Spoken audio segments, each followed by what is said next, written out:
ولا تعجل بالقرآن من قبل أن يقضى إليك وحيه وقل رب زدني علما. إن الحمد لله نحمده ونستعينه ونستغفره ونعوذ بالله من شرور أنفسنا وسيئات أعمالنا. من يهده الله فلا مضل له ومن يضلل فلا هادي له، وأشهد أن لا إله إلا الله وحده لا شريك له، وأشهد أن محمدا عبده ورسوله. أما بعد. So previously then we finished the first principle, and that was regarding ikhlasu dini lillahi ta'ala wahdahu la sharika lah, sincerely making all of the religion purely for Allah subhanahu wa ta'ala. And so we spoke about the importance of sincerity, the importance of tawheed, and also what opposes it, which is shirk, associating partners alongside Allah subhanahu wa ta'ala. And that is, meaning the tawheed, the basis of the religion, the shahadatain, they are in explanation of that tawheed. Similarly, when you look at the 6 pillars of Iman, the first pillar is Iman in Allah subhanahu wa ta'ala. So, Shaykh Muhammad ibn Abdul Wahhab rahimahullah ta'ala began the opening principle with the topic of al-ikhlas, with the topic of sincerity, because the whole of the religion is built upon it. In the hadith, the Prophet sallallahu alayhi wasallam mentioned, "Buniya al-Islamu ala khams," that this religion, it is founded upon 5, built upon 5, meaning 5 pillars of this religion. And the first of those is shahadati an la ilaha illallah, the testimony that none has the right to be worshipped in truth except Allah subhanahu wa ta'ala. Then after that we moved on to the second principle, and that was where the Shaykh says, Amrullahi bil ijtima'i fid din, that Allah subhanahu wa ta'ala, He commanded us, His command for us to be united within the religion, united upon the religion. وَالنَّهِي عَنِ التَّفَرُّقِ فِيهِ, and prohibition, the prohibition from splitting and differing within it. فَبَيَّنَ اللَّهُ هَذَا بَيَانًا شَافِيًا تَفْهَمُهُ الْعَوَامُ. So Allah subhanahu wa ta'ala clarified this principle in the clearest of ways that even the commoners can understand. It mentions in the Quran as an example where Allah said, وَاعْتَصِمُوا بِحَبْلِ اللَّهِ جَمِيعًا وَلَا تَفَرَّقُوا. Cling on to the rope of Allah, all of you together, and do not split, differ, disunite, but cling on to the rope of Allah, all of you together, united. And that rope of Allah, the Hablullah, the Salaf, they explain the meaning of it, that it can be the Quran, it can be the Sunnah, it can be the religion, and all of those meanings, they return back to the same point. All of it in reference to the Quran and the Sunnah, in reference to this one straight pathway, one straight methodology, that we are commanded all to unite and cling on to that one pathway, one revelation that Allah subhanahu wa ta'ala sent to us. Similarly, Allah said, ولا تكونوا كالذين تفرقوا واختلفوا. Do not be like those who differed and they split, or split and they differed. Do not be like those who split and differed. And similarly, Allah mentioned, إن الذين فرقوا دينهم وكانوا شيعا لست منهم في شيء إنما أمرهم إلى الله. That indeed those who split their religion and they were all factions, then you are not anything to do with them. So splitting, separating, disunity, it is something that is prohibited. What is commanded is that we be united upon the religion, united upon that one revelation. And as we mentioned last time, that unity cannot occur in the superficial manner that some of the people of innovation claim, that they unite upon their common ground and they turn a blind eye to their differences. That is not unity. Unity is that we are all genuinely united upon one aqeedah, upon one way in our worship, upon the rulings of the religion. And that is why Al-Shaykh Al-Fawzan, he says, لا يجوز لأمة محمد أن تتفرق في عقيدتها. It is not permissible for the Ummah of Muhammad to separate in its aqidah, to differ and to split in the aqidah,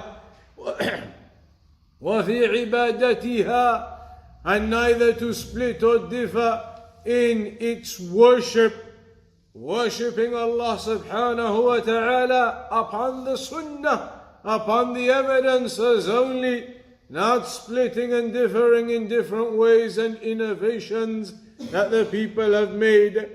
وَفِي أَحْكَامِ دِينِهَا, and similarly upon the rulings of our religion, that we all be united upon that one straight pathway in those rulings.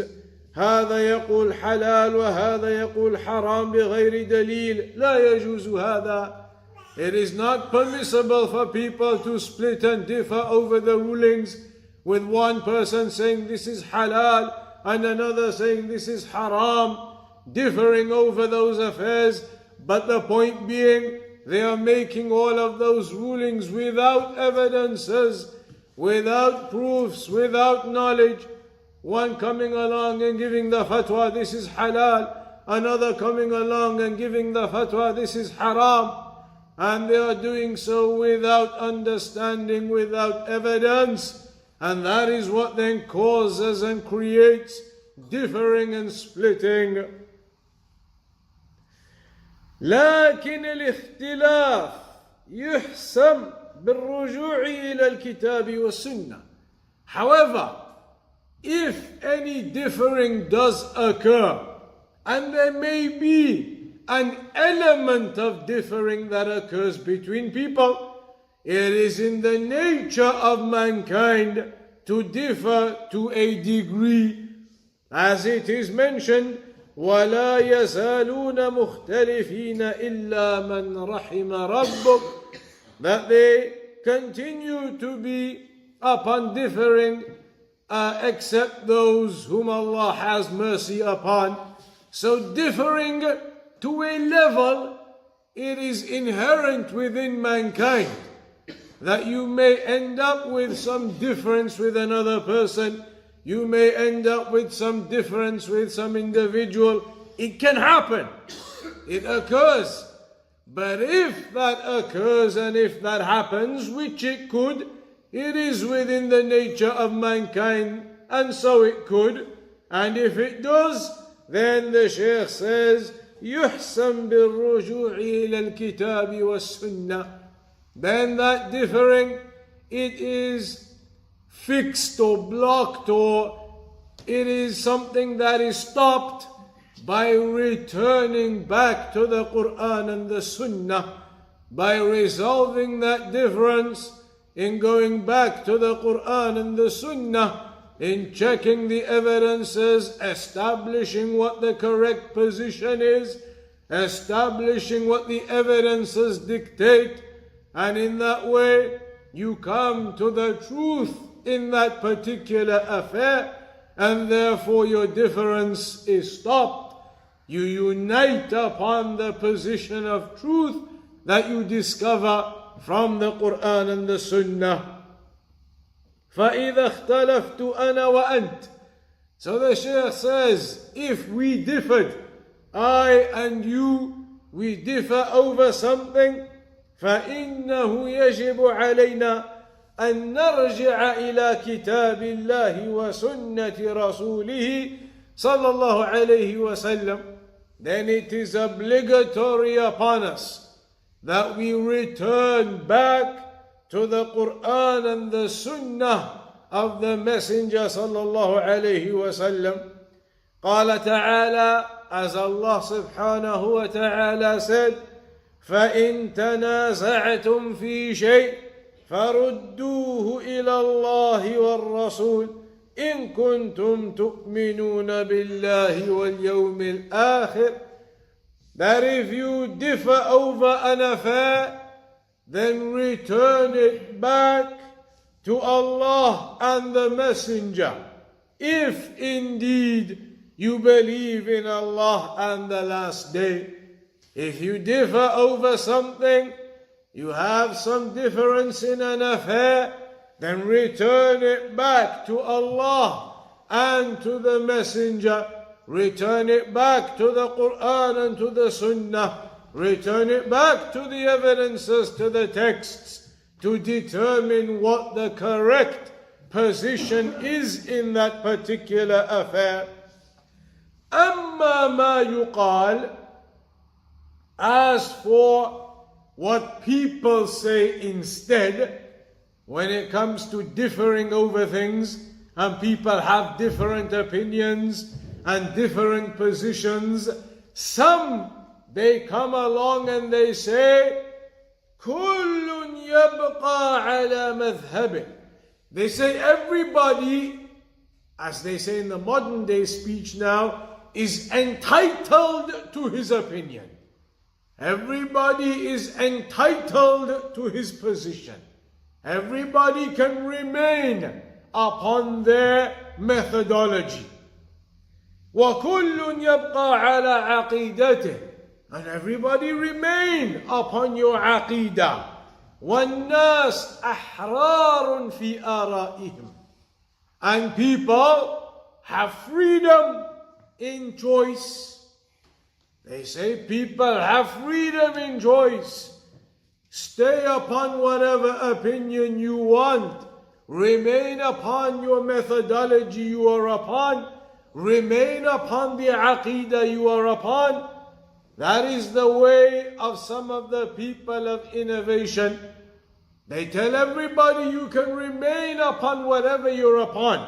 Whatever aqidah you've got, whatever opinions you've got, whatever way you practice your religion, remain upon whatever you are upon. Then how do they gain unity if that is what they promote to people? Because as we said last time, their so-called unity is upon the minimum quantity, the minimum common ground, the minimum common denominator. After having said all of that to them, stay on your aqidah, stay upon your opinions, stay upon whatever opinions you've got, everybody has freedom. They say, but bottom line is, you say La ilaha illallah. They say yes. They say in that case we're united. We are united. You say La ilaha illallah. I say La ilaha illallah. We are both upon the shahada. We are both united in that case. Have whatever aqidah you want. I have whatever aqidah I want. Have whatever madhab, whatever manhaj, whatever opinions you want. I'll have whatever I want, but common denominator, minimum quantity, minimum level. You say the Shahada, I say the Shahada, so we're united. That is the so-called unity of the people of innovation, that they will find the lowest common denominator and apparently unite upon that. Even if the aqidah is different and everything is different. That is not unity. That is not what Allah commanded us with. Unity is not upon some minimum common denominator. Unity is upon the full amount, the full revelation that Allah gave us, the full guidance of the Prophet sallallahu alaihi wasallam. Because that pathway to Allah, it is only one pathway upon that full guidance, not upon some minimum common denominator. Minimum common denominator, meaning the minimum level that we can all agree upon, that even the Khariji Takfiri, he will say La ilaha illallah. The Sufi will say La ilaha illallah. The Shi'i will say La ilaha illallah even. They will all say that, and they'll tell you, therefore, we have a common ground that we can unite upon, the Shahada. That is not what the unity in religion is. The Shaykh says the people these days, that's what they promote, telling everybody, have what you want, whatever opinion, whatever aqidah. They unite the people upon this blindness, upon this unity that is not unity at all. And this is the type of thing that Ikhwan al-Muslimin, they promote, the types of things that those misguided individuals promote. Yasir Qadi being one of the biggest promoters of that these days. Everybody have whatever opinion you want, it's all okay. This is a common type of thing which comes through from his manhaj and his methodology and his statements. There is no refutations, there is no clarification, there is no guidance of the people to the straight path. Whatever they may be upon, then it's a case of silence and unity, and we can work together, meaning common denominators. Let's find common ground and the rest we can work by with. And that is not the way of Ahlul Sunnah. Ahlul Sunnah understand that this guidance is a blessing from Allah. That Allah guided you to the truth. Allah guided you to the straight path. So you wish and you desire that your brothers and sisters be upon that straight path also. لا يؤمن أحدكم حتى يحب لأخيه ما يحب لنفسه. None of you truly believes until you love for your brother what you love for yourself. And the greatest thing that you love for yourself, of course, is that Allah guided you to the truth, guided you to the path to salvation. Then surely you love for your brothers and sisters that they be upon that path to salvation too. Hence it requires that you clarify to the people what the straight path is. وَتَوَاصَوْا بِالْحَقِّ وَتَوَاصَوْا بِالصَّبْرِ. The characteristic of salvation is to enjoin that good and to forbid the evil, to call to the truth, to call to the straight path. فيجب أن نجتمع في عرض اختلافنا على كتاب الله حتى في مسائل الفقه. إذا اختلفنا في شيء نعرضه على الأدلة، فمن شهد له الدليل صرنا معه، ومن أخطأ الدليل فإننا لا نأخذ بالخطأ.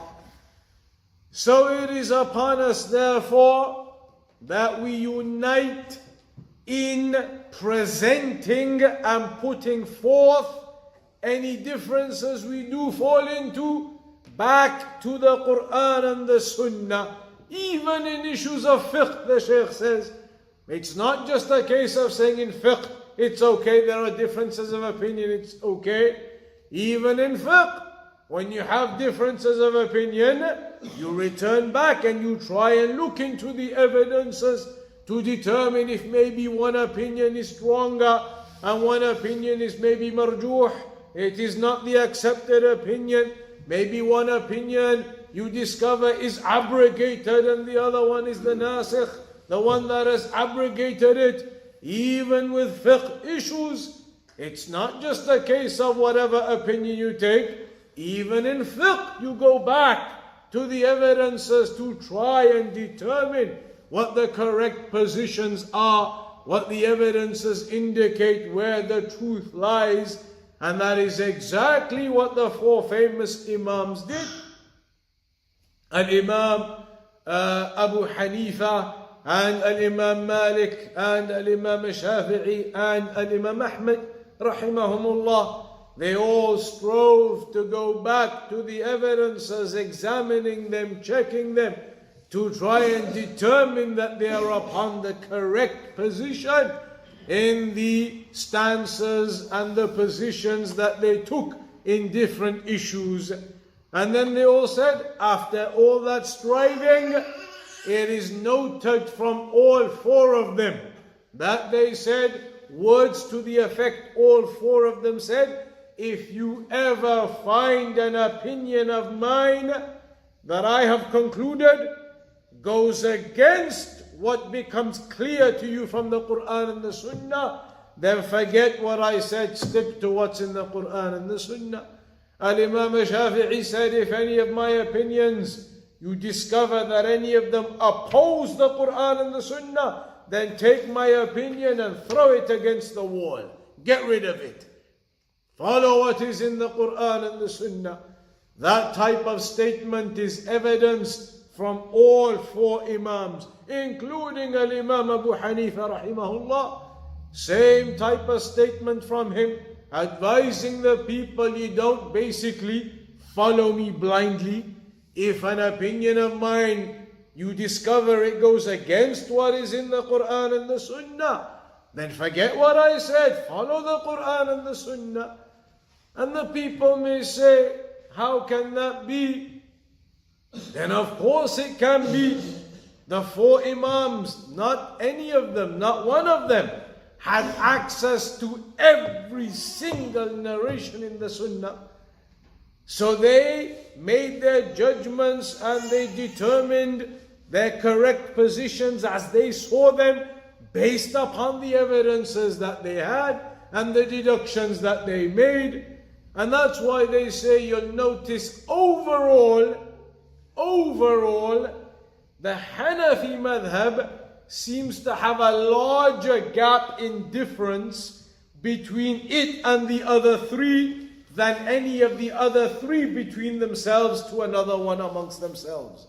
Meaning the difference between the Shafi'is and the Malikis is not as big as the difference between the Shafi'is and the Hanafis. Or the difference between the Hanbalis and the Malikis is not as big as the difference between the Malikis and the Hanafis. So how come the difference seems to be bigger between the Hanafi madhab and the other three? Because of that reason. They say because Al-Imam Abu Hanifa, his access to narrations at that time, to chains of narration, to ahadith, it was far more limited than the other three Imams, where they were, the locations they were in, the chains of narration, the Imams they were around, they had far more access. As a consequence, Al-Imam Abu Hanifa, basically in a nutshell, worked with what he had. He worked with what he had, with the narrations that were there, what they had available, what was presented to them, the chains of narration, etc. And it's mentioned that they were very limited in terms of the chains of narration of Al-Imam Abu Hanifa himself, barely over 100, some of them mentioned. So, as a consequence of that difference in access to information, differences in their madhabs occurred. Al-Imam Abu Hanifa had less access to some of the narrations, so he worked with what he had, and therefore made more deductions because of the lack of narrations, whereas the others had to make less deductions because they had many other narrations filling in the gaps in those issues. But even then, they will not have every single thing. You may have an opinion of Al-Imam Ahmad in a particular issue that differs with the opinion of Al-Imam Malik in the same issue. And when you examine their positions, you notice that one of them quotes a hadith that the other one doesn't. Maybe 90% of what they are quoting in that given issue are the same evidences. But then you notice one of them has an evidence not mentioned by the other. So perhaps he didn't know of that hadith and this other one did. That's why he ended up with a different conclusion and he ended up with a different conclusion. So that can occur. And if you understand that, then you understand none of the Imams are upon perfection. They will all have some shortcoming somewhere. That's why you do not blindly follow any one of the Imams. Rather, we follow the evidences, and that's why they said, all of them, if my opinion ever opposes what you find in the Quran and the Sunnah, then forget about what I said, follow what you find there. Because as it has been said, كُلٌّ يُؤْخَذُ مِنْ قَوْلِهِ وَيُرَدْ إِلَّا صَاحِبُ هَذَا الْقَبْرِ. As Imam Malik said, when he was teaching in the masjid of the Prophet sallallahu alaihi wasallam, he said, everybody, you can take their statements, you can take from them, you can accept from them, but also you can reject from them. There is nobody where you take 100% and they are absolutely right in everything and that is it, blind follow. Nobody, except, he said, the one in this grave. And he was pointing to the grave of the Prophet sallallahu alaihi wasallam. Everybody else you take and you reject. Nobody is upon perfection. Therefore it is incorrect by the advice of Imam Abu Hanifa himself and the others to blind follow any one madhab. The only exception, we digress slightly, but the only exception that the scholars highlight is that a student of knowledge, when you're first learning fiqh, it may be a method of learning fiqh which is acceptable to begin with one madhab to make it easy. That you start with one madhab, and this is for the student of knowledge. As for the general person just learning, then you don't begin that way because you don't have access to begin that way anyway. For the normal general person just gaining knowledge, then you learn what is upon the evidences. Books like Al-Mulakhas Al-Fiqhi of Shaykh Al-Fawzan, perfect. But for the student of knowledge who's going to progress, then yes, they may well begin with you with a madhab. To make it simple, stick to one book, one madhab and learn it all. Then you can open up into looking into other madhahib as well to go along with it, to have a comprehensive understanding. Because otherwise, if a student from the very beginning started looking at 4 sets of opinions all at the same time, it may become confusing. So as Shaykh Al-Uthaymeen and others, they mentioned in that scenario, it is possible somebody may begin with one just to get moving, to get a foothold in understanding, and then you open up and expand and start understanding everything together and start understanding where the correct positions are and where the evidences are. Nobody has said you only learn one and blindly follow one.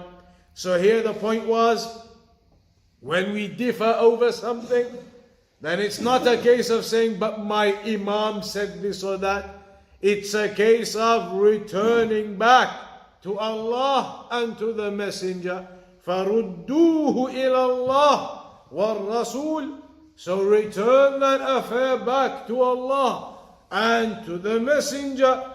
during the time of the Prophet sallallahu alaihi wasallam, that would have been done by directly going to the messenger. They would have returned the affair back to the messenger, directly going to the messenger. But after the death of the Prophet sallallahu alaihi wasallam, how do we return something back to the messenger?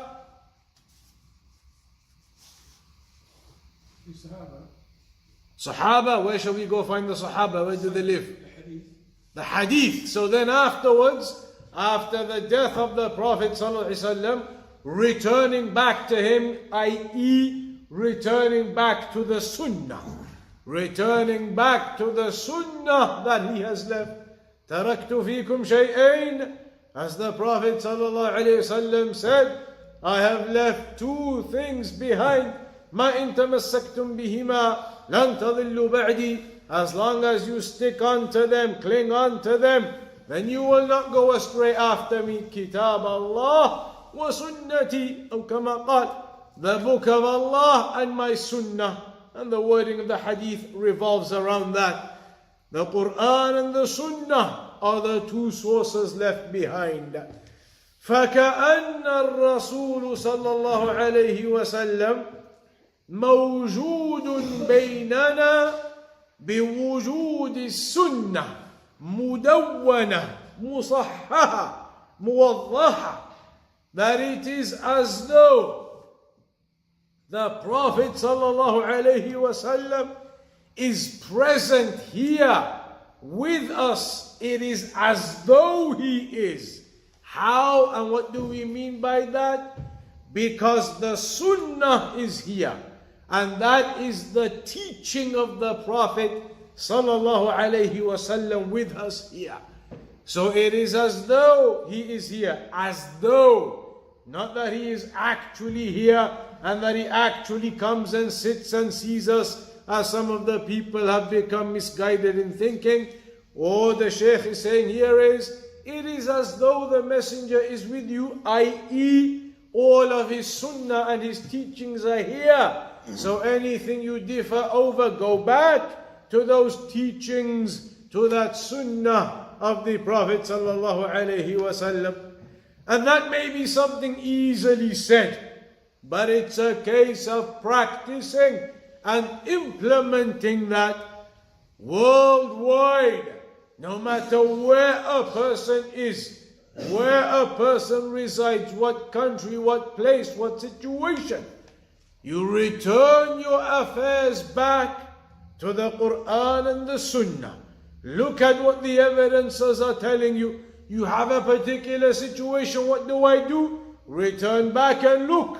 What does the religion tell you in that particular affair? And then the Shaykh says, وَهَذَا مِنْ فَضْلِ اللَّهِ سُبْحَانَهُ وَتَعَالَى عَلَى هَذِهِ الْأُمَّةِ. This is from the great virtue of Allah upon this ummah. أَنَّهُ لَمْ يَتْرُكْهَا فِي مُتَاهَةٍ. That Allah subhanahu wa ta'ala didn't leave this ummah wandering. Allah didn't just leave this ummah wandering around aimlessly. Rather, بَلْ تَرَكَهَا وعندها ما يدلها على الله سبحانه وتعالى ويدلها على الصواب. Rather, Allah left this ummah with that which guides this ummah to Allah, guides this ummah to the truth. Allah hasn't just left us without any guidance, hasn't left us wandering aimlessly. Rather, Allah left us with guidance for this ummah, wherever that Muslim may be in the world, in whatever situation, whatever country, whatever place, then the Quran and the Sunnah is there as a means of guidance. So the Shaykh he again highlights that is the way of unity, not as the people say, نجتمع فيما اتفقنا عليه ويعذر بعضنا بعضا فيما اختلفنا فيه. هذا لا شك أنه كلام باطل. Not as some people say, let us unite upon that which we agree and turn a blind eye to that which we differ over. Same as the point of the common denominator.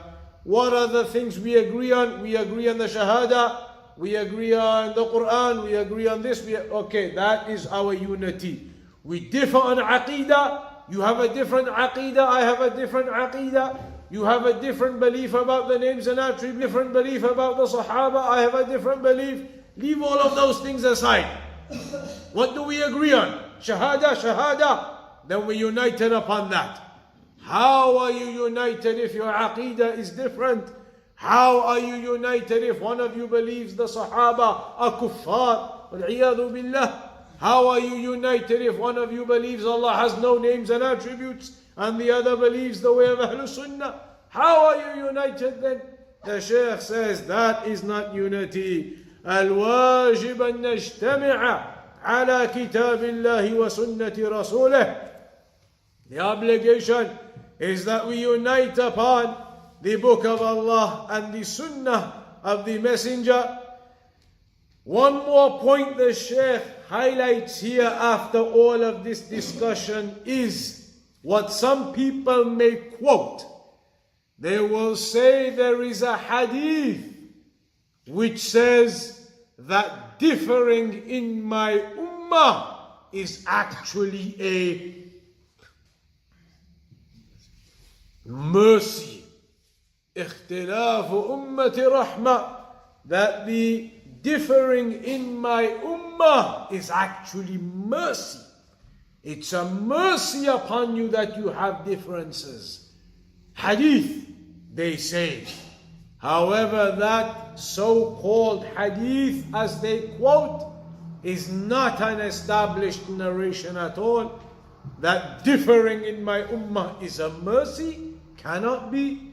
How do scholars work out if a narration is not authentic? Obviously, you have all of the sciences of hadith in the chains of narration, checking who the individual narrators are, etc. All of that exists, and that is the core of it. But then there are other supporting factors that can sometimes indicate to you that there's something suspicious here. One of the supporting factors sometimes is if a supposed narration appears to be opposing principles of the religion. You get a text now, a hadith, as it appears to be a hadith, they say, but it's going against known principles of the religion. Now that leads you to think carefully what's going on here. How can this hadith be telling us something which is clearly opposing the principles of the religion? The scholars will then investigate that further, and here you have that point. This narration is telling you differing is a mercy. That is going against the very core principles of the religion. In the Quran, Allah tells you actually, وَاعْتَصِمُوا بِحَبْلِ اللَّهِ جَمِيعًا وَلَا تَفَرَّقُوا. Unite on, cling on to the rope of Allah and do not differ. And do not be like those who differed. We've been prohibited from differing. So how can differing be a mercy then? It is opposing those principles. So this narration is not an authentic narration.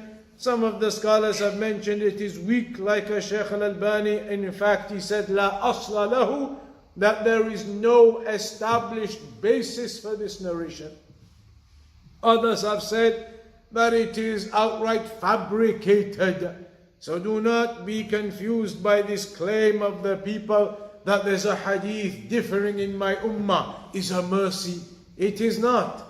Differing is a punishment. Unity is mercy. In another hadith, the Prophet ﷺ said, Inna Allah yarda lakum thalatha. That Allah is pleased with three things for you. Allah is pleased with three things for you. أن تعبدوه ولا تشركوا به شيئا.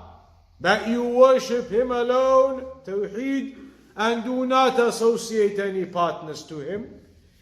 وَأَن تَعْتَصِمُوا بِحَبْلِ اللَّهِ جَمِيعًا وَلَا تَفَرَّقُوا, and that you cling on to the rope of Allah, all of you together, and do not disunite. And وَأَن تُنَاصِحُوا مَنْ وَلَّاهُ اللَّهُ أَمْرَكُمْ, and that you advise those whom Allah has placed in authority over you. So, in conclusion here, the Shaykh says, yes, طبيعة البشر وجود الاختلاف. Yes, it is in the nature of mankind to differ. That is within the inherent nature of mankind. But the point is, if any of that differing occurs, you return it back to the Quran and the Sunnah and block the avenues to differing, block any avenues to disunity, and rather you unite upon the Quran and the Sunnah. وَإِنَّ الرُّجُوعِ إِلَى كِتَابِ اللَّهِ يُزِيلُ الْأَحْقَادِ وَيُزِيلُ الْأَضْغَانِ, and by returning back to the Quran and the Sunnah, any ill feelings that you had between yourself and your brother, in that differing that occurred between you, when returning back to the Quran and the Sunnah, submitting yourself to it and uniting upon the ruling of it, then it will remove any ill feeling you had over that differing between yourselves. فَلَا أَحَدَ يَعْتَرِضْ عَلَى كِتَابِ اللَّهِ عَزَّ وَجَلَّ فَإِنَّكَ عندما تقول لإنسان تعال إلى قول الإمام الفلاني أو العالم الفلاني لا يقتنع. Nobody will oppose the Quran. But if you try and tell people, let's unite upon the statement of such and such an alim, he said X, Y, and Z, that way the people may not be convinced. But when you show them what the alim said, the evidence that he based what he said upon, you say to them, a sheikh such and such said, and this is the evidence in the Quran, he said that upon. You show them those evidences, then it becomes clearer for the people to understand and to unite upon that. So this is the second principle, the principle of unity. And the Shaykh says, وَنَهَانَا أَن نَكُونَ كَالَّذِينَ تَفَرَّقُوا وَاخْتَلَفُوا قَبْلَنَا فَهَلَكُوا, that Allah prohibited us from differing like those before us differed and they were destroyed as a consequence. وَذَكَرَ أَنَّهُ أَمَرَ الْمُسْلِمِينَ بِالِاجْتِمَاعِ فِي الدِّينِ وَنَهَاهُمْ عَنِ التَّفَرُّقِ فِيهِ. And Allah mentioned that He commanded the Muslims to unite in the religion, and He prohibited them from splitting within it. وَيَزِيدُهُ وُضُوحًا مَا وَرَدَتْ بِهِ سُنَّةٌ مِنَ الْعَجَبِ الْعِجَابِ فِي ذَلِكَ. And this is clarified even further. And the affair becomes even more amazing when you see what is mentioned within the Sunnah regarding it. So for example, the Prophet ﷺ said, فَإِنَّهُ مَنْ يَعِشْ مِنْكُمْ فَسَيَرَى اخْتِلَافًا كَثِيرًا, that whomsoever lives long from amongst you, then you will see much differing. فَعَلَيْكُمْ بِسُنَّتِي. So then what do? Upon you is to cling to my sunnah. When you see that differing occurring, then cling to my sunnah and the sunnah of the rightly guided caliphs, al-khulafa al-rashidun. وصار الأمر ثم صار الأمر إلى أن الافتراق في أصول الدين وفروعه والعلم والفقه في الدين، وصار الأمر بالاجتماع لا يقوله إلا زنديق أو مجنون. But then, in conclusion to this, the Shaykh says, what has happened these days now? These days what has happened is that the people have twisted this affair. They have twisted it and turned it upside down. So now the one who calls to unity, then he's the crazy one. He's the the one who is upon heresy, he's the one who is refuted, he's the one who they say is to be abandoned and avoided. But the ones who say it's okay, everybody, freedom of opinion, freedom of aqidah, freedom of whatever you want to believe, they say that is the right way. And that is something you see because of the widespread poison of al-Ikhwan al-Muslimin, their types of ideology, their types of philosophy that are spread across the world through, like we said, the likes of Yasir Qadi al-Maghrib Institute and all types of other institutes, promoting this idea of all of us can unite, we are all okay. Whatever you believe, whatever aqidah, whatever this, whatever that. And that's why they will never focus in on those key points of unity. Unity is upon one aqidah, but you will never see them teaching one aqidah and refuting the rest. Because if they do, then that wipes out a huge proportion of their audience. Wipes out a huge percentage of their followers. And for them, it is about those followers, no matter what their aqidah, no matter what their position. Ahlul Sunnah, it is about unity upon the straight path, upon the Quran and the Sunnah, upon the evidences. That is the second principle the Shaykh highlights. Then after that, the next time, we'll begin with the third principle, and that is an extension of the second principle we've just covered about unity. And it is unity not just amongst the Ummah, amongst ourselves, but unity with our Muslim rulers too. Unity with the Muslim rulers, hearing and obeying, not rebelling out against them. It is not just unity in our faction and disunity against our ruler, the Muslim ruler. So unity with the Muslim ruler, hearing and obeying, is from the principles of the religion.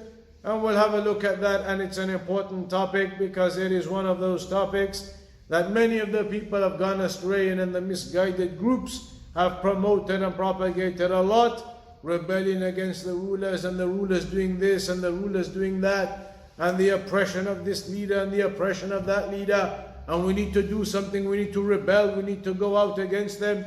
They promote all of these types of beliefs, the Khawarij and their likes. So inshallah ta'ala, from the next session, we'll begin with that topic, the extension of principle 2, which is regarding hearing and obeying the rulers. So we'll round off on that for tonight then, and we'll carry on next week with the Adab al-Mufrad class, and then in 2 weeks' time come back to this one again, inshallah ta'ala. Now that the winter times are coming in, it's mostly going to be 8 p.m. Next week it'll start maybe 8:15 for a couple of weeks, but then basically for winter, it will be 8 p.m. for the whole of the next few months, inshallah. So there'll be no confusion about class times or when it's starting. For the next couple of weeks, maybe 8:15 roughly. After that, it will be set at 8 p.m. for the whole of winter, inshallah ta'ala, till maybe February or something like that. So we'll conclude upon that for tonight. Wa sallallahu ala nabiyyina Muhammad wa ala alihi wa sahbihi ajma'in. Any questions or anything? In that case, till next week, inshallah ta'ala.